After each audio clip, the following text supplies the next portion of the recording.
But దురదృష్టకరమైన విషయం ఏంటంటే మొత్తం 99లో 100 పనులు అయిన తర్వాత 101 పని కింద స్కూల్ ఫీజు కడతారు. జూన్లో స్కూల్ స్టార్ట్ అయితే జూన్ 1వ తారీఖు వచ్చి సార్ రేపు స్కూల్ ఉంది కాబట్టి ఏదైనా ఖర్చులు ఉంటాయి, ఈ రోజు ఫీజు కడదామని ఒక్క పేరెంట్ కూడా ఆలోచించకపోతే చేతుల నుంచి స్కూళ్ళని వెళ్ళిపోతాయి, ఎక్కడో కార్పొరేట్ చేతిలో పడుతుంది. హౌ మెనీ పేరెంట్స్ ఆర్ ఒక మొబైల్లో ప్రీపెయిడ్, ఒక టోల్ ట్యాక్స్లో ప్రీపెయిడ్, ఏది కావాలన్నా ప్రీపెయిడ్, మనం ఒక జితాన్ని పెట్టుకుంటే ప్రీపెయిడ్, కైకిలలో రావాలంటే అడ్వాన్స్. బట్ ఒక స్కూల్ జూన్లో స్టార్ట్ అయితే ఆగస్టు దాకా ఫీజు గురించి ఆలోచించే పేరెంట్స్ యొక్క సంఖ్య it's I think handful. So quite unfortunate, చాలా దురదృష్టకరమైనటువంటి విషయం. అలాంటప్పుడు ఈ స్కూల్ ఎందుకు ఆగిపోవాల్సి వచ్చింది? ఒకప్పుడు ఎవరు కాపాడుకోవాలి? నేను ఒకసారి ఈ స్కూల్కి వచ్చిన బంద్ ఉండే, ఆ రూమ్లోకి వెళ్ళిన ఒక లైబ్రరీ ఉండే, స్టే హంగ్రీ స్టే ఫూలిష్ అని ఒక బుక్ ఉండే, ఆ బుక్ తీసిన.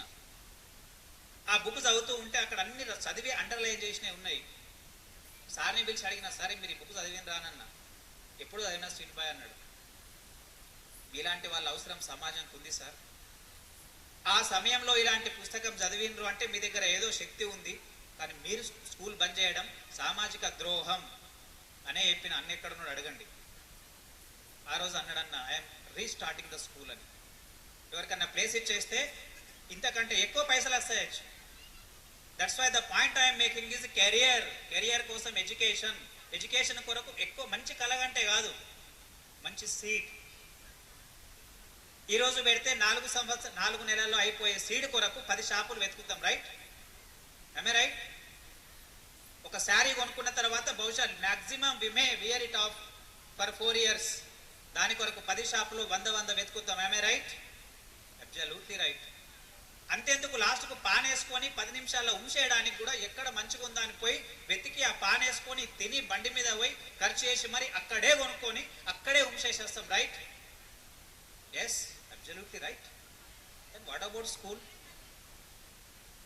ఎవడొచ్చి రమ్మంటే డేసేసుడు, ఎవడు ఫీజు తక్కువ వేస్తుంటే డేసేసుడు, ఎవరు 2 మాటలు ఎక్క చెప్తా డేసేసుడు, నై హోతా సీట్ సే భీ జాదా. This is the most important then everything. అవన్నిటికంటే ఇది చాలా, జీవితమే కాకుండా జీవితం తర్వాత కూడా వనకొచ్చేది. కాబట్టి కెరియర్ అనేటువంటిది ఫస్ట్. కాబట్టి please put your focus on the career. దాని కొరకు select the best, be with the school, get your work done. రాండి చెప్పండి. ఆయన గొప్పతనం ఏంటంటే ఆ గ్యాప్లో 2 సంవత్సరాల్లో దాదాపు 150 నుంచి 200 స్కూల్ తిరిగిండు తన. అందులోనే తిరుగుతూ నా లక్కీ నా స్కూల్కి కూడా వచ్చిండు.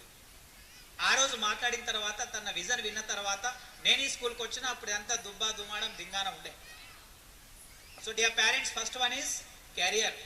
సెకండ్, ఒక వ్యక్తి జీవితంలో 4 ఉంటాయి. ఒకటి కెరియర్ ఉంటుంది, సెకండ్ ఉమెన్ రిలేషన్ ఉంటుంది. అమ్మ, నాన్న, చిన్నమ్మ, పెద్దన్న, ఆయన, అయిన మానవ సంబంధాలు లేని వ్యక్తి, ఒంటరిగా ఉండేటువంటి ఒక వ్యక్తి యాజ్ పర్ ఆక్స్ఫర్డ్ రీసెర్చ్ ప్రకారం ఒక రోజు 3 సిగరెట్లు పట్టే వ్యక్తి యొక్క లంగ్స్ ఎంత పాడైతాయో, సామాజిక సంబంధం లేకుండా తన పని తాను చేసుకుంటూ తనింట్లో తాను ఉండే వ్యక్తి యొక్క లంగ్స్ అంత పాడైతున్నది అనేటువంటిది రీసెర్చ్ చెప్తుంది. మనిషి బతకడానికి కావాల్సింది, పిల్లలు డ్యాన్స్ చేస్తున్నప్పుడు కొంచెం అటు ఇటు చేసినా, సంగీతం బాగుందనుకో పాట ఏమవుతుంది? ఫ్లోలో వెళ్ళిపోతుంది. లైఫ్లో ఎడ్యుకేషన్ 20% పర్ఫెక్ట్ ఉన్న 80% రిలేషన్షిప్, హ్యూమన్ రిలేషన్ లింక్ బాగుంటే లైఫ్ చాలా సాఫ్గా వెళ్ళిపోతుంది. అందుకే పిల్లల్ని ఒకటే కులం, ఒకటే జాతి, ఒకటే మతం, ఒక్కోళ్ళతోనే ఉంచడం అత్యంత ప్రమాదకరమైనది. సమాజంలో పిల్లల్ని దింపాలి, వాళ్ళని డిఫరెంట్ ఫ్రెండ్షిప్ వేయించాలి. ఒక క్లాస్లో 20 మంది పేరెంట్స్ ఉంటే 20 మందిలో ఒక్కరింట్లో సత్యనారాయణ పూజ ఉంటే 100% ఇంకా 19 మందికి వెళ్ళాల్సిన అవసరం మీకుంది. Because your child will be with them for many years. School is a family at all. Fighting it's not a battle field. అలాంటప్పుడు మాత్రమే వాళ్ళు కలిసి ఉండగలుగుతారు, ఒకరినొకరు షేర్ చేసుకోగలుగుతారు. అలాంటి వాళ్ళే భారతదేశంలో ఉన్నటువంటి వాళ్ళు ప్రపంచంలో ఉన్న మంచి కంపెనీలకు ఎందుకు సీఈఓలు అయినరు అనేటువంటిది హార్వర్డ్ బిజినెస్ రివ్యూలో ఒక ఆర్టికల్ వచ్చింది. ఎందుకు భారతీయులు సీఈఓలు అయినని అది చెప్పిన ఫస్ట్ కారణం తెలుసా? Associating skill. భారతదేశంలో ఒకరితో అన్న, కాక, మామ అని అసోసియేట్ అయ్యే స్ట్రాంగ్ స్కిల్స్ ఇండియాలో బాగుంటాయి. కాబట్టి దయచేసి ఉమెన్ రిలేషన్, అరే నానమ్మ దగ్గరికి ఓకురా, వాళ్ళ మాటలు వస్తాయి, పెద్ద డాడీ దగ్గరికి పోకు, మా ఇద్దరికి అక్కేస్తే మండుతుంది, లేకపోతే గడ్డేస్తే మండుతుంది. నయ్యే this is the spoiling the life of our kids. కాబట్టి మానవ సంబంధాలు రెండు. ఇక మూడవది, ప్లీజ్ లిజన్ అక్కయ్య, మూడవది ఇంపార్టెంట్ థింగ్ ఈజ్ ఆరోగ్యం. దరిద్రం ఏంటంటే ఆరోగ్యం మొత్తం ఖరాబ్ అయిన తర్వాత వాకింగ్, జాకింగ్, టాకింగ్ షురు అవుతాయి. ఎవడైనా చావాలా అయితే మనం వాకింగ్ షురు చేయాలి, మళ్ళీ 5 రోజులకు బంద్, మళ్ళీ ఒకటి చావాలా, మళ్ళీ ఉరకాలి. అంటే మనం ఉరకాలంటే ఒకటి చావాలి. ఏం దినాల్లో తెలియదు, ఎంత దినాల్లో తెలియదు, ఎప్పుడు దినాల్లో తెలియదు. But we want to live for long. It's impossible. మాది బైన్సా, ఇక్కడికి వెళ్ళి బైన్సా అంటే బైన్సా పోతాను, మీది పోతాం కలిసిపోయి. దానికి ఒక ప్రొసీజర్ ఉంటుంది, ఒక ప్రాసెస్ ఉంటుంది. ఇలా మనం చేసే భోజనం పిల్లలు చేస్తారు. What we have to eat, how much we have to eat. అసలు నా శరీరం ఏంది, నా కథ ఏంది? అనారోగ్యంతో కూడుకున్నప్పుడు ఏంటికి everything is for what? Steve jobs వెళ్ళేటప్పుడు ఒక మాట చెప్పిండు, నా పైసలు ప్లస్ నా జబ్బులు రెండు ఇచ్చేస్తా, వాళ్ళు ఉంటే వచ్చి తీసుకోండి అని. మొత్తం ఆస్తి ఇస్తా, నా క్యాన్సర్ కూడా ఇస్తా అన్నాడు. తీసుకుంటారా? చదువు కన్నా, కెరియర్ కన్నా, ఈవెన్ ఉమెన్ రిలేషన్స్ కన్నా హెల్త్ ఈజ్ వెరీ ఇంపార్టెంట్. ఏం తింటాడో తెలియదు, ఏం దావుతాడో తెలియదు, ఎంత తింటాడో తెలియదు, ఎంత దావుతాడో తెలియదు. మొత్తం వ్యస్తమైన తర్వాత then the plan for recovery rehabilitation centre. World Health Organization ప్రకారం ఇప్పుడు 1st to 5th క్లాస్ ఉన్న పిల్లలు 15 సంవత్సరాల తర్వాత ప్రతి 10 మందిలో 4కి డయాబెటీస్ ఉంటుంది.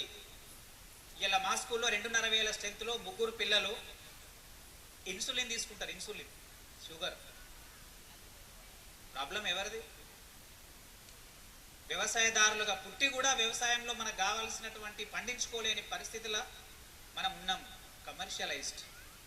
కాబట్టి 100%. మూడవది ఏంటి? ఆరోగ్యం. First one career for good health, good school.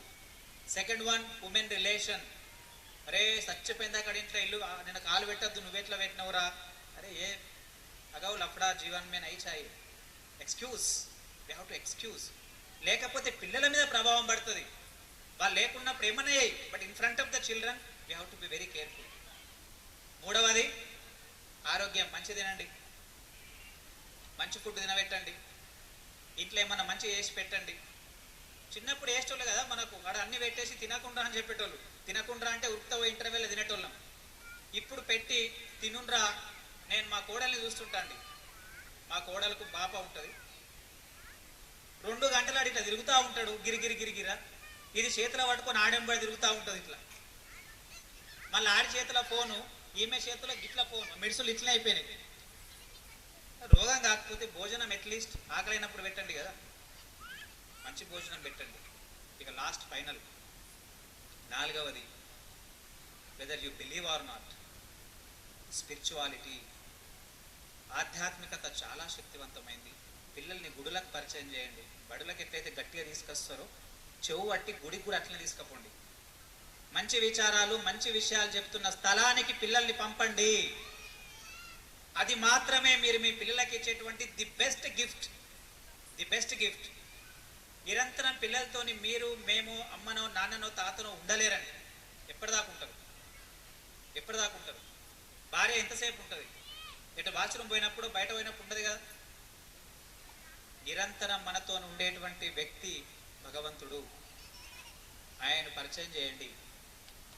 तेरे साथ भगवान है, you have a God within you, you can do anything.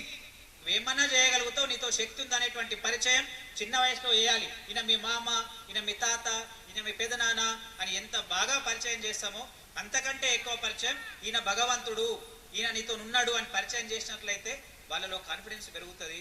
అదేవిధంగా ఆరోగ్యంగా ఉంటారు. నేను కార్లకు ఎక్కేటప్పుడు దీనికి ఒకవేళ నెత్తి మీద బ్యాగ్ పెట్టుకున్నా, కార్లు ఎక్కినాక కూడా నెత్తి మీద బ్యాగ్ పెట్టుకున్నా అనుకో, ఏమవుతుంది? వీడికి పిసలేసింది శ్రీనివాస్ రెడ్డికి అంట. నేను కారులో ఎక్కిన తర్వాత నా భారాన్ని కారుకి ఇచ్చారు. అట్లనే పడుకునేటప్పుడు పిల్లలకి ఇవన్నీ నేర్పిస్తే జీవితంలో కష్టం వచ్చినప్పుడు భగవంతుడికి అప్పయ్యేస్తారు. ఈరోజు కూడా మీరు నేను హ్యాపీగా ఉన్నామంటే భగవాన్ ఆప్ దేఖ్ లేతే అనే ఒక వర్డ్తోనే. This is the most important. ఏదో కొన్ని స్కూళ్ళు మాత్రమే ఇలాంటివి చెప్తున్నాయి తప్ప you can't find it anywhere. Last final I would like to conclude by saying one thing. ఎక్కడో ఏదో ప్రపంచం ఉన్నదనేటువంటి ఆ వద్దు. నేను మా మిస్సెస్ ఒక ప్రోగ్రాంకి వెళ్తున్నాం 7 days కొరకు. ఏం ప్రోగ్రాం తెలుసా? మట్టితో ఇల్లు కట్టడం ఎలా. అరే ప్రపంచం అంతా మట్టి వైపు పోతుంటే వీడు మట్టి ఇల్లుగా గూలగొట్టి బాకీ వేసి కడతాడు. వీడు సింగిల్ డెక్కర్ ఫ్రిడ్జ్ తెచ్చుకుంటే పక్కోడు తెచ్చిన డబుల్ డెక్కర్ ఫ్రిడ్జ్ తెస్తాడు. అసలు ఏం కొంటున్నాం, ఏం తింటున్నాం, ఉండి కొంటున్నామా లేక కొంటున్నామా, ఏం చేస్తున్నాం అర్థం కాక ఇంకా దేశం ఇక్కడ కూర్చొని వార్తలు చూసుకుంటా భారతదేశ ప్రపంచం యొక్క ఆర్థిక వ్యవస్థ బలహీన పడింది మన దమాక్, బలహీన పడ్డది మన ఇంట్లో ఉన్న మన ఆర్థిక వ్యవస్థ. వచ్చేది 30,000 జీతం అయితే రాకంటే ముందు 60,000 ఈఎంఐ తెచ్చి ఖర్చు పెట్టేటువంటి మన మానసిక బలహీనతను దేశం యొక్క ప్రపంచం యొక్క ఆర్థిక వ్యవస్థతోని రిలేట్ చేయడం it's a mistake. At least students మన జనాల కన్నా మన పిల్లల కన్నా విషయం తెలియాలి. రాకంటే ముందు ఖర్చు చేయడం చాలా ప్రమాదకరమైనటువంటి విషయం. Problem of economy is problem of culture. ఏ ఇంట్లో ఆర్థిక సమస్య ఉంటుందో ఆ ఇంట్లో అన్ని సమస్యలు ఉంటాయి. ఎందుకు? పైసలు లేనప్పుడు తక్లీఫ్ ఉంటుంది. మరి ఒకరి మీద ఒకరు ఒరుతారు, ఎగురుతారు. అందుకోసమని ఆ విషయాల్ని కూడా పిల్లలకు తెలియాల్సిన అవసరం ఉంది.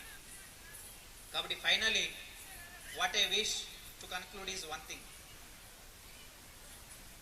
అక్షరాలు తెలుగు భాషలో అక్షరాలు ఎన్ని ఉంటాయి? 56 ఉంటాయి. Very good. అవే అక్షరాలు అడ్డం దిడ్డం మాట్లాడితే బూతులు అంటాం, కొంచెం హిసాబ్తో మాట్లాడితే మాటలు అంటాం, కొంచెం ఎమోషన్ని కలిపితే మంత్రాలు అంటాం. ఇప్పుడు అన్న వాడితే ఆనందం అనిపించింది, నాస్టోడు వాడితే ఉరికిపోవాలనిపిస్తుంది. తేడా ఏముంది? ఆర్డర్. ఆగమాగం కొడితే సప్పుడు అంటాం, కొంచెం హిసాబ్తో